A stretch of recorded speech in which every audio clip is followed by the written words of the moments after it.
You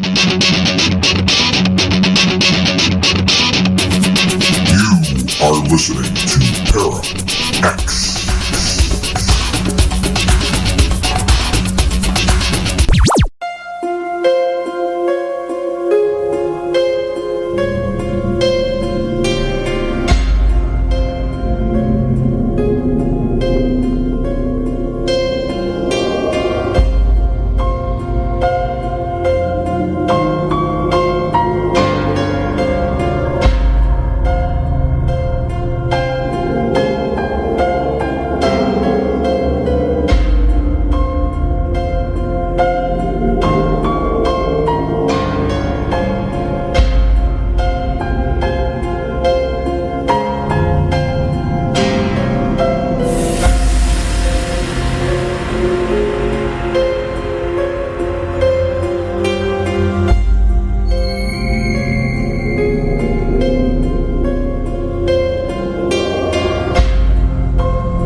Welcome to Stirring the Cauldron.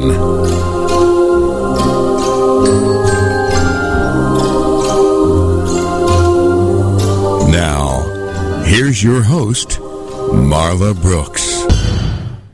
Hey, Merry Meet everybody, and welcome to Stirring the Cauldron here on the Para X Radio Network.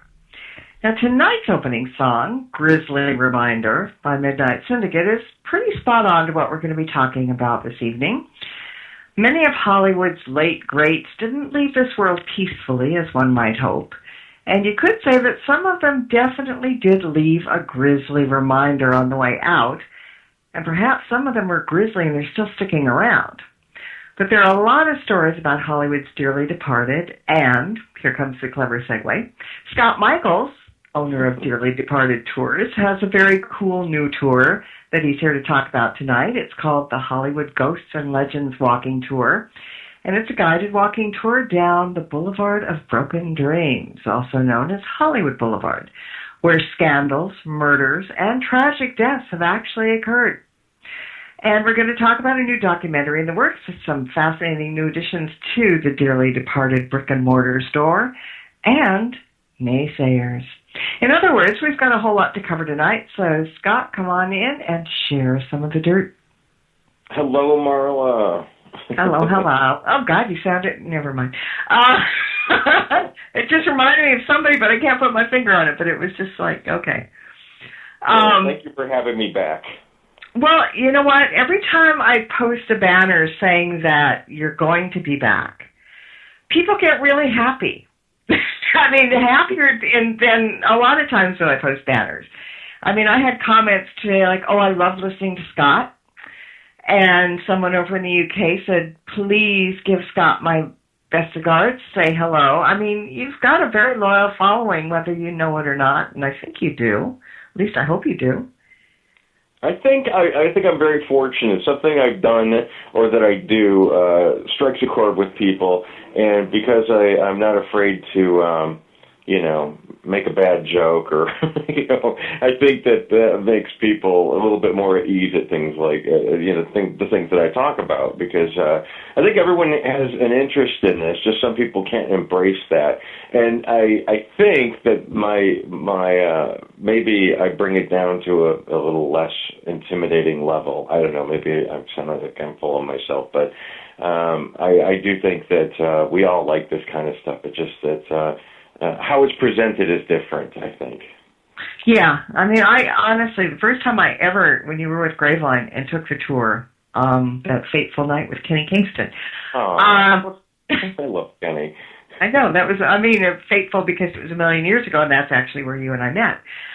But I think, I mean, the tour was great, but it was the presentation that just absolutely won me over immediately, because it was so different than anything I had expected, and I didn't really know what to expect. And I was like, wow, this is really, really, really good. So, I mean, right from the get-go, and I'm not an easy one to please. I mean, ask people. I get kind of snarky a lot. Snarky is good. Snarky is good. And I think I've gotten snarkier since I've known you, because you're so free with it, that I'm comfortable using it too. But so here's the interesting thing. I just said that Hollywood Boulevard is a site of like scandals, murders, tragic deaths, but I'm not so sure that the average tourist, or even perhaps some of Hollywood's residents, see it that way. I mean, it's probably one of the best-known streets in the world, but we don't often hear about the dark side of the boulevard because, first of all, that would be bad for tourism. But to those who are interested in Hollywood stars and Hollywood history and its golden age, this walking tour, the Ghosts and Legends walking tour, is actually a dream come true. So where does the idea of a walking tour, and especially down Hollywood Boulevard, come from? Well, Hollywood Boulevard, as you know, I mean, you're a lifelong Hollywood resident.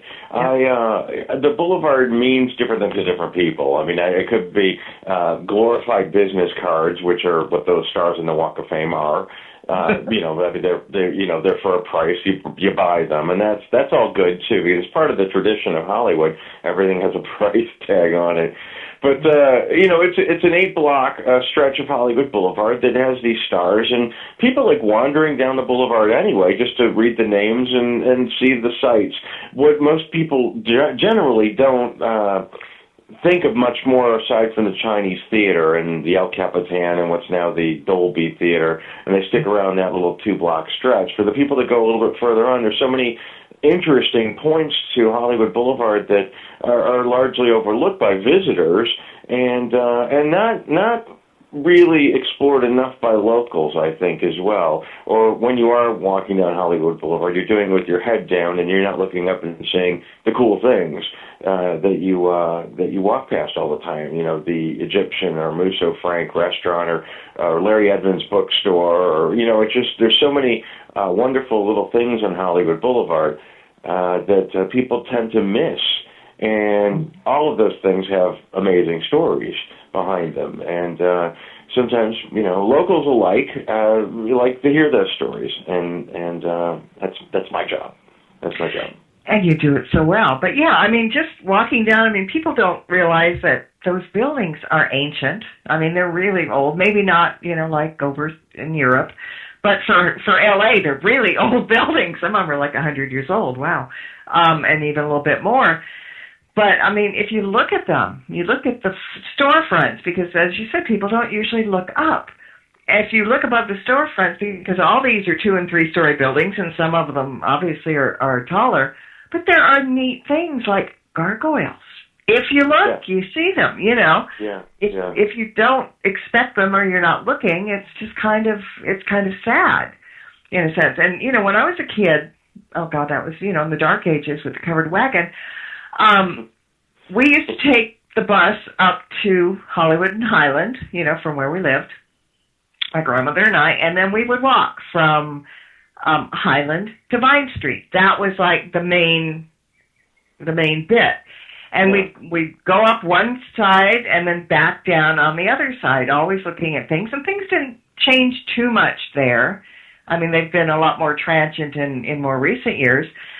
But that was the thing. People were out on Hollywood Boulevard. They were walking up and down. And people were wearing, like, men were wearing hats and suits, and women were wearing gloves and frilly dresses and stuff. I mean, because that was kind of a sign of the times. And it wasn't nearly as crowded, which I think is good and bad at the same time. But I remember when the Walk of Fame, started putting things down, it started getting busier, and people were like, wow, look at this. And all the while, nobody thought that, somebody in the business would be walking out in front of Grauman's Chinese Theater and get killed, or somebody else was just down the block over by the Knickerbocker, one of their favorite character actors who dropped dead. People don't think that. And why don't you tell the story about Victor Killian? Well, Victor Killian was, he was a character actor in the golden age of Hollywood. I think, I'm pretty sure, and we used to say this on Graveline, and I think it's true, and I shouldn't even, never mind, I'm not even going to perpetuate it if it's a myth, but he'd been around for a long time. He'd been in John Wayne movies, and a significant amount of success. He's a jobbing actor. He actually worked, and that's saying something for Hollywood. And he lived in a hotel called the Lido, which was on Wilcox and Yucca, actually right across the street from where Carol Burnett grew up. And it's the same hotel that the lobby was photographed for Hotel California. Anyway, it was in 1977. His success at this point was on television on a show called Mary Hartman, Mary Hartman. And one night, it was in February of, I believe, 1977, he was beaten to death in his apartment. He was watching television. He still had his little earplug in his ear, and someone in his apartment beat him to death, and he was found the next day by his nurse. So it's still an unsolved crime, and there is the legend of Victor Killian walking back and forth in front of the Chinese Theater looking for his killer. And I never really quite understood why that area. Right. It was so many blocks away from where he was murdered. And but it was explained to me that possibly he knew his killer. He traveled that route. Maybe it was I don't know. He was a regular at a bar, from what I understand, and he traveled that route. And apparently he knew his killer. And this is according to, I should say, psychic readings or ghost hunters or things like that. And Killian had walked that pathway with his killer at one point in time, maybe not that night, but had done that before. So he is said to walk back and forth across Hollywood Boulevard by the Chinese Theater looking for this man or this person who murdered him. It's a sad story. And interestingly, the Ghost Hunters show went there recently, and they were investigating him. And for some reason, Victor Killian supposedly haunts the Madame Tussauds Wax Museum, which is only about 5 years old. But as you know, too, there are those hauntings that belong to areas.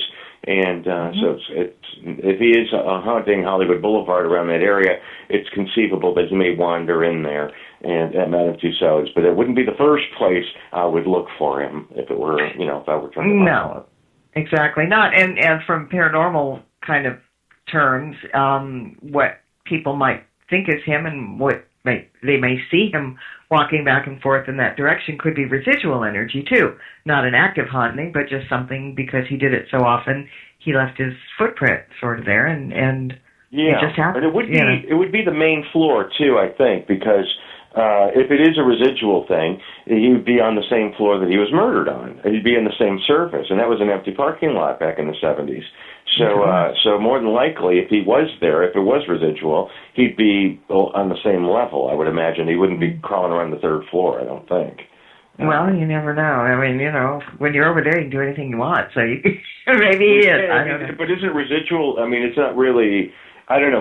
There are so many stories. Like remember when we did that investigation in the basement of the bank building, and yes. And there was a I think a little girl that haunted it, but you can only see like half of her because it happened in the house that used to be on that location back in the 19 teens, and So that is just my impression. I'm certainly not a paranormal expert. That's just my take on it. No, but you're a good investigator, actually, when you want to be. Right. Well, I mean, I do sit there and go, yeah, whatever, really. Well, yeah. I mean, it would be you if you didn't, but I mean, beyond that, I mean, you're okay. I have to grant you that you are okay. Now, speaking of that, we both had enough experiences together that I certainly know that stuff exists now, and we've certainly experienced it together, unmistakable things. But there have been a couple of instances or incidents that we've been involved with that were kind of major eye roll material. Yeah, and you do that really well. Now here, I choose my moment very carefully. Only when you and I make eye contact, and no one else can see me. and I know this sounds really romantic, but it's not. But we have done that across a crowded room for different situations. Yeah.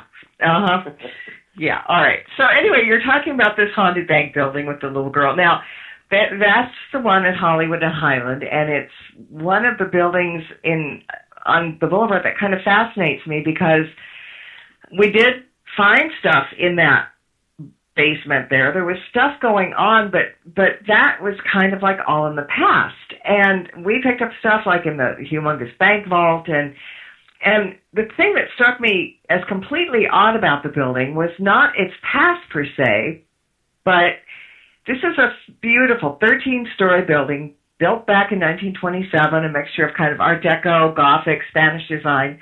And it has gargoyles, which, gets my stamp of approval on that. But it is nearly completely empty. I mean, it's unrentable, they say. And when we were there, the guy that was the manager of the Wax Museum that, had his office down there, he said that day that we were there, he said there were only like 5 suites rented, period. Yeah. Yeah. And I don't know. But see, back then, this was, I don't know, maybe 8. This just has to be, I don't even think I started Dilly Departed at that point. Or either that or it was in its very early stages. So it has to be 9 years ago or 10 years ago that we started doing that kind of stuff. Yeah. And so Hollywood Boulevard, although it was coming back, isn't to the degree that it is now, in the sense that people are scrambling to get into places. But there, that building sits still, as far as I know, completely empty.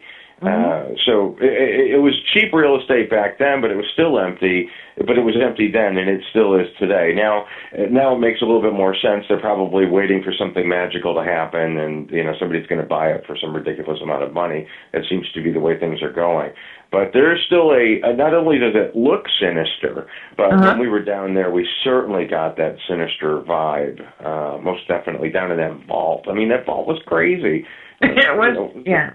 Like an 8-foot, one of those 8-foot giant round doors that you take like 3 people to move. It was crazy. Yeah, was that not cool? I like that part.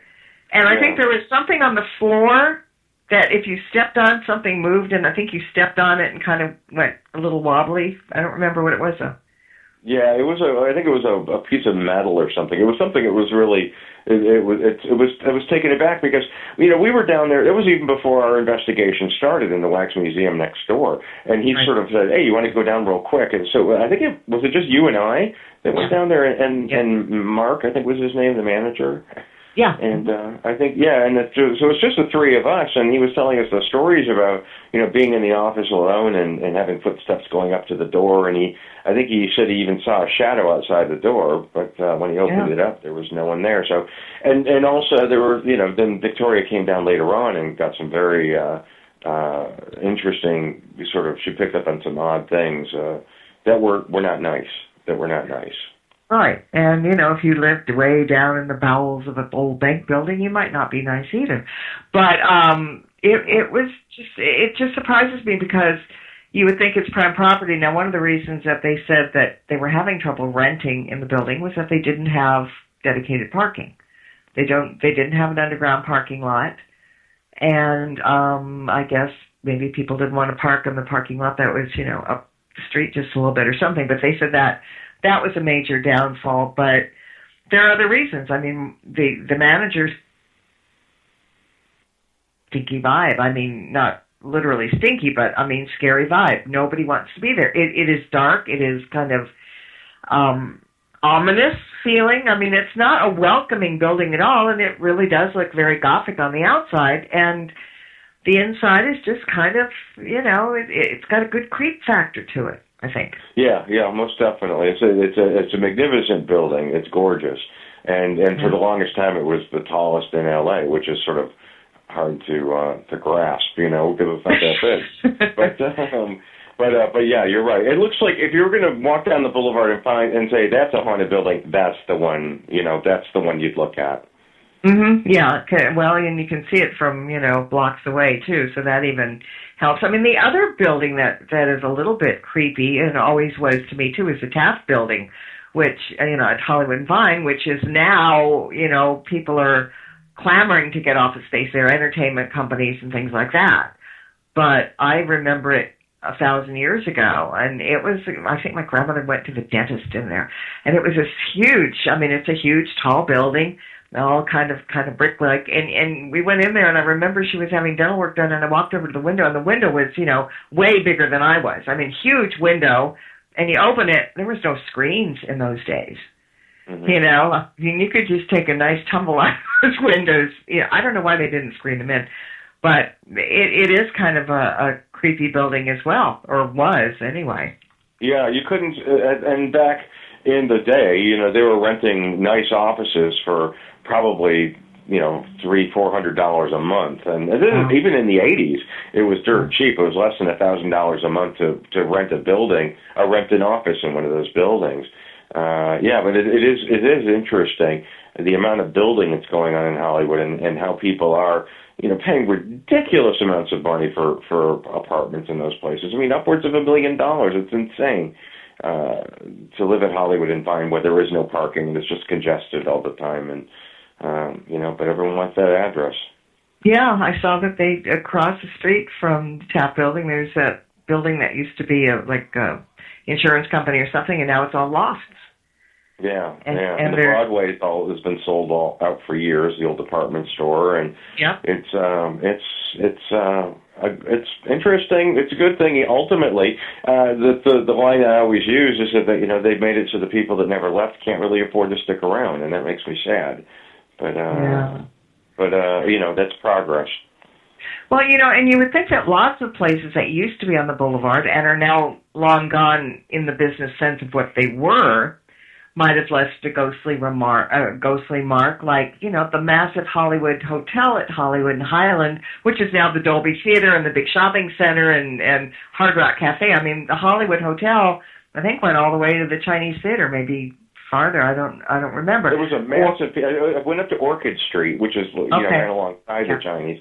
But gorgeous wooden structure, absolutely beautiful, and one of the first to go. But it's kind of comforting when you go down the street a little bit and you can find Musso and Frank's or the Frolic Room, which isn't that old, but it still has been there for many years and continues to do well, and that makes me happy because there are those throwbacks to the golden age of Hollywood and the Frolic Room is one of my favorite places. But I miss places like C.C. Brown's, the ice cream parlor. That in itself was wonderful. And I used to work at Hollywood La Brea in the high rise. Do you know what that was before they built that? No. It was a theater called the Music Box Theater.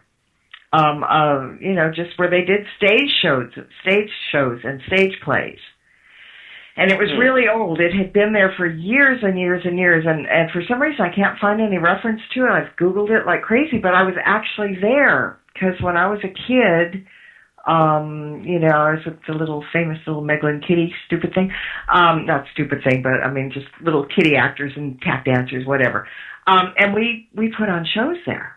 So I was there, and it was old, and when we weren't rehearsing, the kids, we would all kind of run around into the dressing rooms, and there were old trunks full of neat things that were probably there since, Hector was a pup kind of thing. Mm-hmm. And they tore that down. I think it was in 1968 or something. It was there that long. Wow. Because when I started working at at Hollywood La Brea in the high-rise, it had only been open for like a year or two. I mean, built for a year or two. Wow, I'll look into that. That's interesting. I might be able to find something about that place, but I never knew that. It's really interesting. Huh. Oh, something you didn't know. Hey, this is good. Because you really, I'm not being creepy or anything. You really know almost everything. Well, so, you're being very kind, but I know a bit. I know a bit. No, you know a lot because I just, I could sit and listen for a long time. I got a question from the chat room. Moof wants to know what the creepiest place for you is, and I'm assuming, maybe wrongly, that she's talking about Hollywood Boulevard, maybe. Well, I mean, as far as creepy in life, I mean, like the only place that really kind of weirded me out in a big way was the Wonderland house. Being in that house. And up in, it's just really a bizarre feeling to be in that house where those people were bludgeoned to death, and it was so quiet, and sitting on the floor in those rooms where the victims laid was it was a definite creep factor. And I've been in a lot of places where people died, a lot of places where people died, and that was one that really stood out as very, very creepy. But on the boulevard, aside from some of the lunatics that hang out on the boulevard, there's a couple of locations. One is the Wax Museum. Spending the night at the Wax Museum was certainly up there as one of the weirdest, creepiest things. And also that alley at Bordner's. Bordner's, which has definitely got some bad things in it, and it's the creep factor is high there in the alley, most definitely. It is. I was just like, whoa, what is this? I never had to go through something like that before. I was like, oh, this is really strange, and then had to go check it out. Or Cabana 213 at the Roosevelt Hotel. That is a story that I can't tell enough times. I think it's one of the best ghost stories on the boulevard, and it's certainly, and we spent the night in there, and it was highly creepy, more so for you guys because you actually did spend the night. I left early, but yeah, that was one weird night. My pal, yeah, you set it up for us, and then had to go feed your dog. Yes, okay. I'm not even going to go there. But is there one particular building that really draws you in on the boulevard? Every bar. That's on the mundane level, yeah. That's a given. Well, I mean, there's an element of that, too, because, I like to go to Bordner's Bar, and the Bordner's Bar is quite active in that, There are places I've always wanted to go into that I never have, but I like the places where people go to, to blow off steam, and it's nice to know that those people are still there blowing off steam. I really like that. So confirmed haunted places, Bordner's is up there, the bar, and the Frolic Room as well. They're both places I really, really like. I like your little neon sign. I'm going to digress for a minute because I have another question from chat, and I think it's an interesting one that we'll bring up, and then we're going to talk about some other stuff. But Bonnie wants to know what your thoughts are on Mickey Rooney being interred at Hollywood Forever. Well, I mean, I think it's appropriate. I think that Mickey has Mickey is Hollywood. Mickey was one of the last of the golden age, and Hollywood Cemetery more so than Westwood, where Maryland is. Hollywood Cemetery is more of a nod to the original Hollywood players, DeMille and Valentino, and Mickey Rooney isn't amongst that era, really, at least not a Valentino, but I think it's appropriate. I think it's really appropriate that he's there amongst his Hollywood peers. Some of them, yeah. I just thought it was strange. I would think that, because I just saw pictures, so I'm not 100% sure, but he's buried kind of like in a communal crypt, isn't he? I mean, they're like seven. They've built. You haven't been there in a while, but the Cathedral Mausoleum where Valentino is, outside of it, there was that large sort of parking area that is, and it's probably about 75% crypt now. And that whole parking area is completely gone. So Mickey is, it's a row of crypts, couch crypts, which means, lengthwise, and there's probably a stack of 10 of them, going up the wall. So it's not communal. He's got his own individual crypt with his own, will be his own individual place. It's not like a cremation niche that fits 10. Yeah. Yeah, and he's down on one of the lower levels, right? He is, which is appropriate. The real estate, really. That's where you want to be. And I don't know what kind of arrangement they made with the cemetery, because apparently Mickey wasn't worth very much when he passed away. And I think a conservative estimate for that grave would be probably I don't think I'm overreaching. I would say about 50,000. That's my guess, because I know that when I worked there very briefly, the land by the lake was going, and this was over 10 years ago, was going for $28,000 for a grave, and that was with the guarantee that you were going to be waterlogged. That was absolutely, when you were there, you were going to get soaked. So yeah, I think Mickey Rooney's grave is safe estimate around 50,000. Wow. I mean, I have a little cremation niche inside that I bought 10 years ago, and I paid about $7,000 for it, I think. Yeah. I've seen yours. I've saluted as I walked past. Just to let you know. I left a little residual energy there for you, so, when you do get there, you won't be alone. Well, I hope that's not the only property I'm going to ever own in my life. No, there will be others. I swear, there will be others. All right. So we were talking a minute ago before this about buildings, and one thing that people know is that Dearly Departed Tourism Gallery is a brick and mortar store, is a building, and as I mentioned earlier, you've added some goodies. So what's new over there? Well, we've been there 2 years now, and we've become sort of a catch-all when people are sending things on to us that are that we'll welcome gratefully into our collection. One of the things that landed on my doorstep fairly recently was Annette Funicello's mailbox from her last home. People that follow like what I've written over the years know that I have a weird little obsession with mailboxes, and I like them because everyone's got one, and it makes it just gives people more of a human touch. We all have one, so we can all relate to it, and so we have Annette's mailbox in my shop now.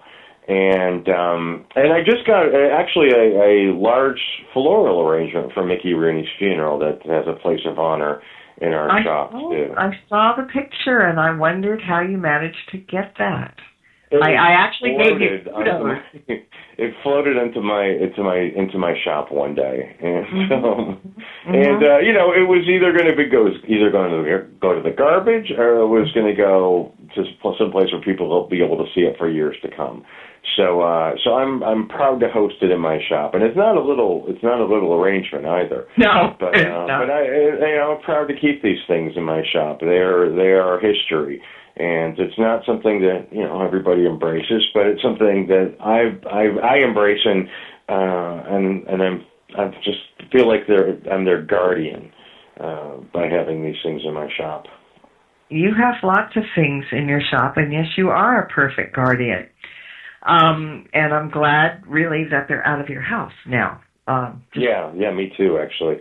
There was. I mean, you think of all the collective horrible things that happened that are represented in my shop. Also since the last time we spoke, I actually got to sit in the car that, and actually in Jay Mansfield's seat in the car that she was killed in '67, and really? that was something else being in there. I was, it certainly was exciting, of course, and quite.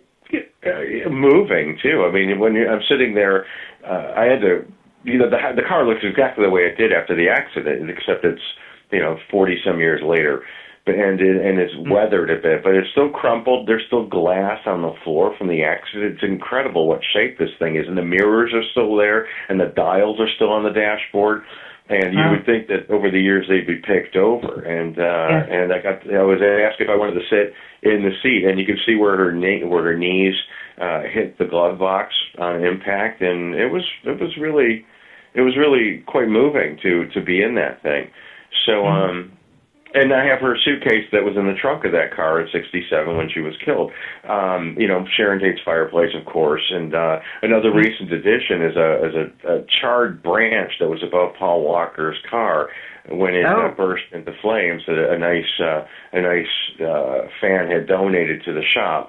So everything is being represented from Jean Harlow's blouse that was in her dressing room when she died in 1936 to this branch from Paul Walker's accident site. To anyone else, it would be a silly branch, that doesn't mean anything. But when you think about what happened and what caused it to be the state that it's in, it's funny how people react to that sort of thing. And for some reason, maybe it's because it's so new. But that one gets a big reaction when I explain to people what it is. Well, somebody just asked a question in chat, private chat, and it kind of goes along with that. She was wondering, she said, do stars hate you sometimes? Oh, probably. It's probably why I'm broke. You mean live stars? Well, the dead ones probably will come back and get you in a different way. But I guess, well, all right, I have to tell on you about the Bernie Capel story because, and only because that I worked with Bernie for about 3 or 4 months ghostwriting his autobiography. Mm-hmm. So I know him, and when I read what happened, I had to chuckle because I could see it. Although he was very quiet and soft-spoken with me, I could see. Well, go ahead and tell the story. You might as well. Well, I can't really swear. I know. I forget what I asked him about. I think we talked a little bit about him being on Bewitched, or there was something in particular. I can't remember exactly what we talked about. But then I had my dearly departed hat on, and he asked what that was about, and I told him what I did, and he literally jumped back and said, get the heck away from me without saying the word heck. And he was really quite astounded that someone would be interested in doing something like that. Now, I think it might have to do with the age of some people, because I think that younger celebrities are a little bit more hip to the fact that these things are of interest to people. Mm-hmm. But I think the older stars are.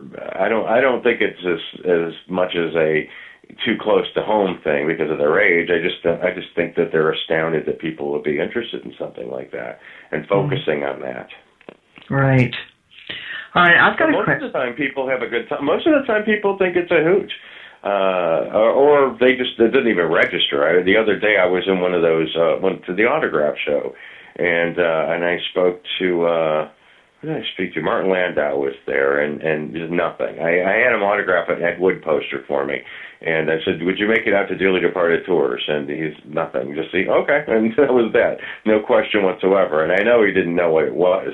But it was very nice of him to do that. But sometimes people, here's a funny one, was Mark Lindsay from Paul Revere and the Raiders.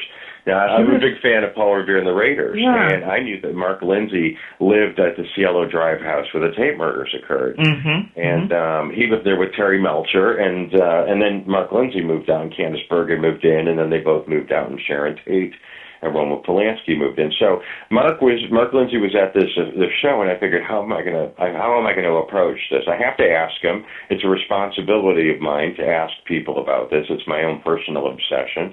So I was thinking, how am I going to do this? How am I going to approach him? How am I going to bring up the fact that he lived in the house that the Manson murders occurred, or the Tate murders?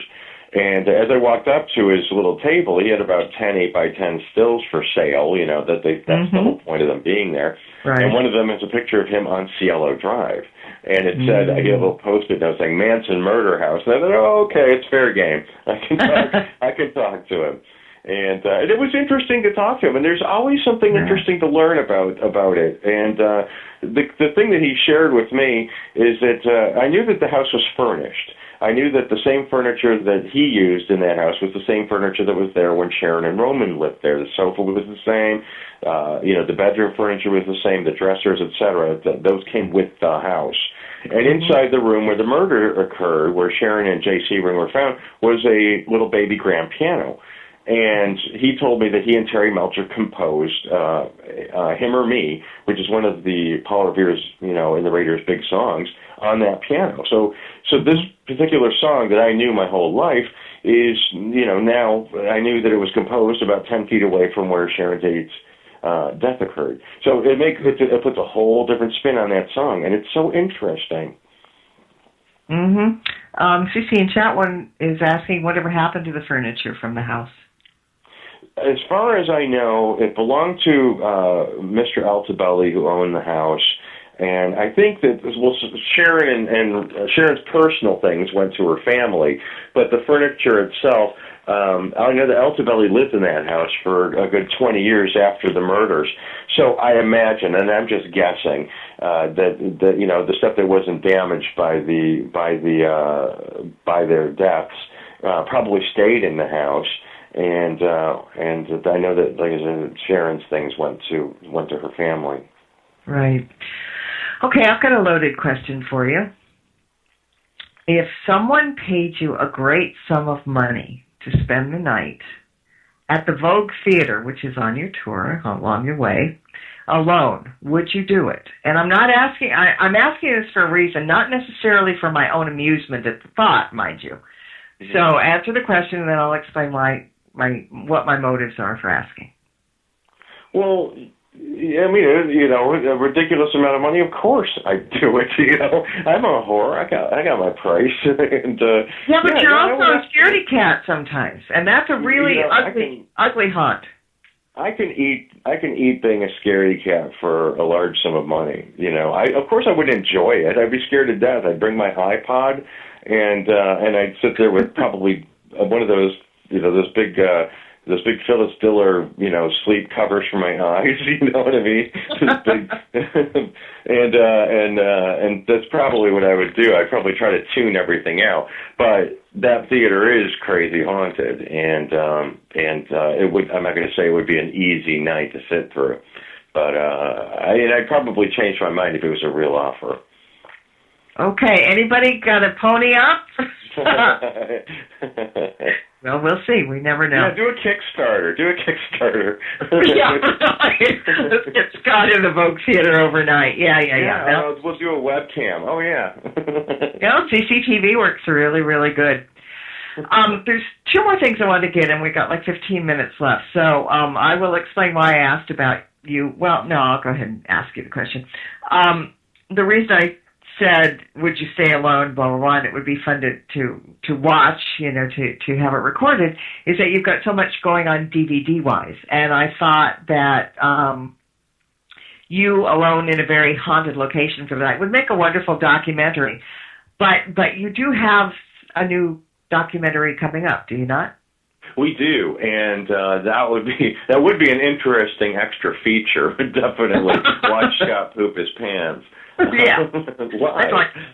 But we're putting the finishing touches on our latest documentary. We have the first one, Dearly Departed Volume 1, which covers about 18 celebrities and their deaths. And we got some amazing access to places in that one, as you know, in Albert Decker's bathtub where he died, and in Jack Cassidy's apartment where he burned in a fire, and Jean Harlow's last home. It was pretty amazing, and none of those places we have access to anymore. So historically, I'm quite proud of that.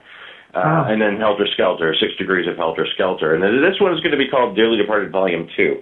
And we have, over the years, put together a couple of films, little 10-minute films online of when I did the Wonderland house, and when we went to Yvette Vickers' house, the woman who rotted away up in Benedict Canyon. They didn't find her for several months after she died, and we got into the house before when it was up for sale before it was demolished. And it was amazing the things that were still up in the house. I mean, the medicine chest was still full, and there were still canned goods in the cabinets and stuff. So we put together these, and those will be collected on this volume, as well as a couple of new things that we've shot recently. My partner, Mike Dorsey, partners Lloyd Adams and Mike Dorsey, went up to the Paul Walker accident site, and we retraced that whole thing where his the fundraiser was going on that afternoon, and the path that the Porsche took, and where it ended up landing. And we've got some amazing footage of the memorial service that was up there. And then we finally documented on video the O.J. Simpson thing in its complete story. Back in 1994, when it happened, I had just got my first video camera, and I went out there and I documented all the scenes. And this is back when there was still yellow crime scene tape up at Cole's house, and people were still going up to O.J.'s house and putting flowers and notes up on his door. And I saved all that footage, and we've been able to incorporate it into this new segment that we've done for this documentary. We retraced the low-speed car chase and all the way through, and the path that O.J. may have taken that night. Probably did. I'm sure he did.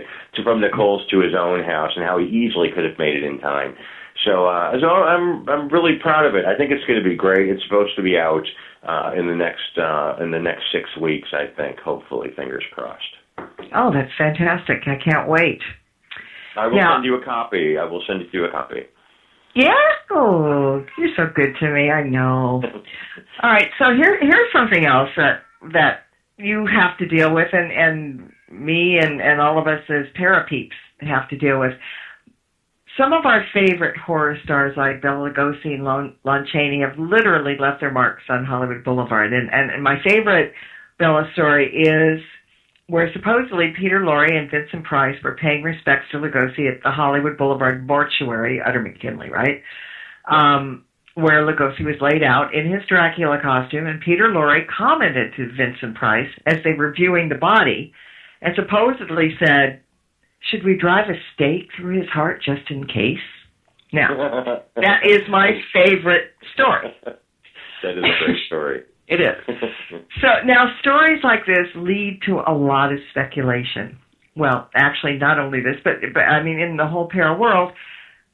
And in our not-so-little world, we deal with naysayers all the time. They don't believe this, they don't believe that. We have cynics who believe in nothing. We have skeptics who may or may not be open-minded. We have those that tisk and roll their eyes. And, some who get downright confrontational. And you must deal with a lot of naysayers from time to time. I do. I have a fair amount of people that don't care for what I do, probably because of my, lighthearted attitude about things, and the fact that I will go for a cheap joke as well. And some people just think that's disrespectful, and that's fine. To some people, it is disrespectful. I like to think you know me long enough. You've known me over 20 years, I think, and you know me well enough to know that I'm a decent guy, and I try to do right by people, but I won't hesitate to go for a cheap joke. And I also won't back down from what I do. There are people that think what I do is disrespectful, and that's cool, fine. The people that get it, get it. The people that don't get it, really don't get it. And that's something I've come to learn as well, is that people, especially with the internet, sit in the dark in their underwear, blasting off nasty emails to people. And I got my fair share over the years, but people, I say either they get it or they don't. And the people that don't are usually pretty loudmouthed about it. And, hey ho. I've got more people that support what I do than people that don't. And ultimately, those are the people I want to please. Mm-hmm. And you do. I mean, it's absolutely amazing. People that jump up to Find a Death, and then they jump over to Dearly Departed, and now that you have the videos and all that stuff out there, I mean, people can go to YouTube and watch some of the stuff, and just type in, Scott Michaels, and lots of good stuff comes up. Or you could put in Dearly Departed Tours, or, Find a Death, whatever. But I really think that maybe because we're in the para world, we kind of look at death as something that is inevitable, but maybe with a more kind of a sense of humor about it, or a more openness to it because we understand it and we don't think this is the end. That there's more, and where, some people are sitting there rubbing their hands together thinking, oh good, who can I haunt? Who can I scare when I'm over on the other side? People are making plans for that. So maybe we take it, I'm not saying taking it lightly, nobody wants to die, but I don't think we're as afraid of dying as some who just think ashes to ashes, dust to dust, and it's over and done with. And I kind of think that some of the celebrities too, because, egos in life, egos in death, they're glad that you're talking about them, because what does they say? Any write-up, any review is a good review, even if it's bad, because it keeps your name in the press. And so in some ways, you may be doing that same kind of thing too. I mean, you may be perpetuating ghosts hanging out. Or at least, when you're walking by and pointing to something. I think it's kind of, I get it, and everybody else I know gets it, and I think that's why I was kind of chuckling every so often. I'll see something like, the thing about Bernie, and I'll kind of chuckle to myself and think, well, no, there's one that doesn't get it, I think maybe. Well, you know what I love? I love, like, remember when Kenny Kingston was talking about how, Musso and Franks is just the way it was back in the day. When he walked in and he saw Errol Flynn over there and he saw Raymond Burr over there. And I think that's like the coolest thing, because, and like the Wax Museum, when it was explained to me that these places are just as busy now by by people who are gone or deceased, just as busy with them as it was when they were alive, because these are the places they liked hanging out. They like being seen, and they still do. Yeah, and they were saying how transient Hollywood is, and how people come and go, and to be able to walk down Hollywood Boulevard. Suppose you were somebody from, in the Midwest and lived, didn't have the money to travel. Well, I believe that when we pass, we can go anywhere we want. So we can go to all these tourist attractions. We can go to places that we've never been before. And I kind of believed what they were talking about there were as many or more spirits in the Wax Museum the day we were investigating than there was us, I think. Well, that's interesting. It saved me a fortune in travel if that was actually true. Yes. And a lot of people probably wouldn't do it now because they could kind of wait it out. But then, then you get to the point, well, they're going to wonder, well, am I going to go to a place where I can get out to go, or am I going to be like, down below and be trapped for eternity, which I don't believe in anyway, so I'm not worried about that. But in case anybody I know lands down there and they believe it's there, I'll, pop in and wave or something. But it's just amazing, Hollywood in of itself, and the chance for people to get out and take this tour. And I mean, the weather is perfect now. So tell people about the tour, where they can go to make a reservation, and, whatever you feel necessary to tell. Well, the easiest way to do it at this point, since it's a really new tour, we only started doing it a few weeks ago, is our Facebook page, Dearly Departed Tours on Facebook. And soon enough, I'll be sending more information out into the world. But the tour leaves. We do it on Saturday nights at 7. We meet at the Roosevelt Hotel, in front of the Roosevelt Hotel, and it lasts about 90 minutes. And we walk all the way down to Vine Street. And while we're doing this is when dusk. We start at dusk, and by the time we get down to Vine Street, it's nightfall, and it's really I think it's Hollywood is so interesting, and it's a matter of showing it with in an interesting way. I mean, not only are we talking about ghosts, but we are talking about murders that happen on the Walk of Fame and celebrity deaths and amazing old historic locations. I mean, there's that the old Sardi's restaurant, which was on Hollywood and Vine, which is now a showgirl's, booby bar. And but I found out really recently that was a hip club in the 60s called the Haunted House. And it was all made up to be, those big spider webs on the marquee and all these animatronic monsters inside. And they had go-go ghouls dancing on a stage, which was a giant demon, and the stage was its mouth. I mean, there's a couple of clips of it on YouTube, and it's really interesting to learn these things. Yeah. And it's the same place that, Joan Crawford used to eat her, stuffed prunes, and things like that back in the golden age.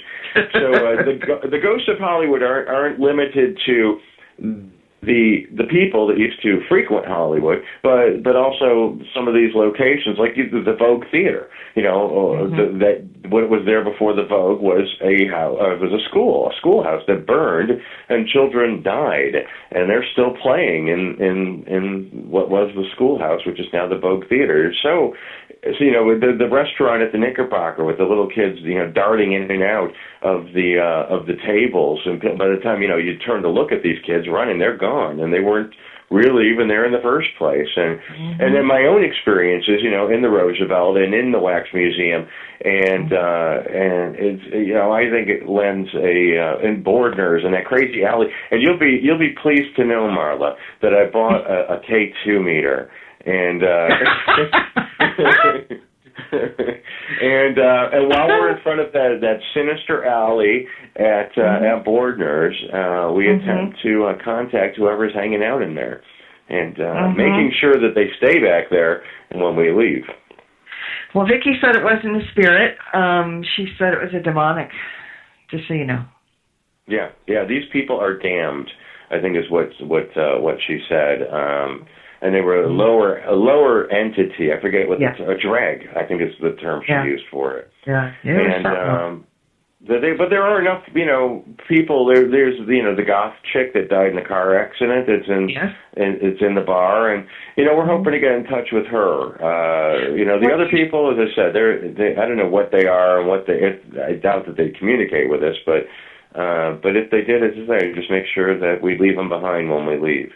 Well, I'll tell you a quick story off the air because we really have to run off now about that goth chick. So stay put when we go off the air, and I'll tell you. And then we'll bring you back at some other time really soon, and we'll talk about it then. But anyway, okay, so what's Dearly Departed Tours on Facebook, and is there a website of any kind? Yeah, it was dearlydepartedtours.com and Dearly Departed Tours, preferably on Facebook, because I'm having a problem updating our website right now with this information.